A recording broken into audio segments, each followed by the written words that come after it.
Hello shrimp and fish people. Just wanted to show you how I remineralize my water, my RO, reverse osmosis water.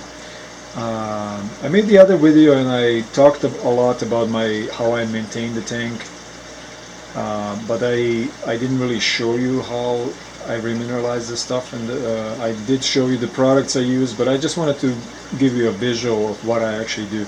Right here I have a 5-gallon food grade pail.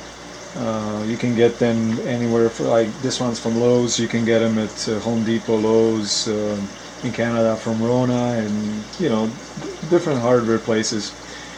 So what I do is this here what you see in the video, in case you guys wonder, this is just a float. I connect the RO water from the filter directly here to this connection, and then I just let it fill up the pail, and I don't have to sit and babysit it. It'll just stop the water when it's full. So that's what that is. And I just hard mounted it to the pail. Okay, so what I do first is I will fill up the water in a pail, RO water. That's about 20 liters, and then I will take a product called B Shrimp Mineral GH Plus, and this is made by Salty Shrimp. I believe this is a German product. It's a well-proven product, widely used in the shrimp keeping hobby. There's other products you can use. You don't have to use this one, obviously, but they're probably equally as good. But this is what I have that I can get my hands on locally, and that's what I use. So I want to be consistent, so I don't really want to use different products all the time. So anyway, so there's instructions on how much you gotta use to get a certain hardness of the water, and I already tested that. I know my RO water is all zero, so 0 TDS, 0 GH, 0 KH. The pH is about 6.2 to 6.5, and we're in that range. And so I know if I take half of this spoon, so a full spoon will give me a GH of about 6. Now I want 3. So what I do is I will take half of this, okay, and I will just put that right straight in the water, okay, and then I will just use a little sticker of some kind and just mix it. Let me just close this first. Okay, so I will just mix it. And you gotta remember, I usually do this the night before. Okay, so that's getting mixed nicely. And the next step I do, so at this point my GH is going to be about 3. I don't even have to test it, I know. But let's just do it. I'm going to use the TDS meter here, and I'm going to measure it. My TDS should be about 50. Close, it's about 41 at this point.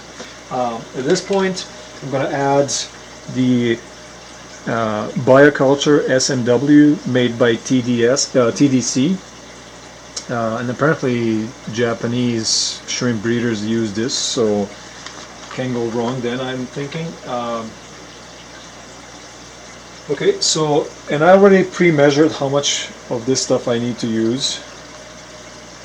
And remember what I said in the other video, make sure you know how much you use every time, so that your water is always consistent. You know exactly how much you need to get a certain hardness of the water. And so what I do here is I will take, let me just fill it up and I'll show you.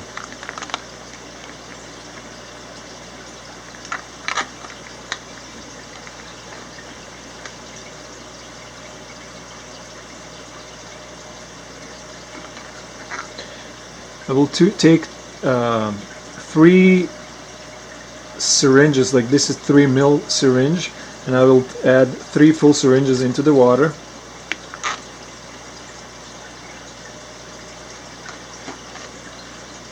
Okay, second one.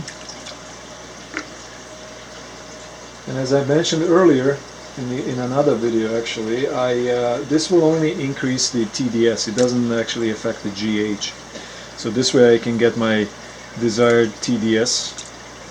Alright, so I'm going to stir it up a little bit and give it a good stir, and if I remember right, if I know my parameters, this is going to give me a TDS of about 120 right now. Let's see, about 120. So it's 117 right now, and my GH is about 3. So the reason why I have it a little lower than 150, as I mentioned, is because the water in the tank is going to have a little higher TDS. So when I actually change the water, it should be around 150 after that. So there you go. That's what I do for remineralizing the water. Now, I don't use this right away. I will actually leave this overnight, and then if I need to do water changes tomorrow, the water will be ready. Thanks for watching.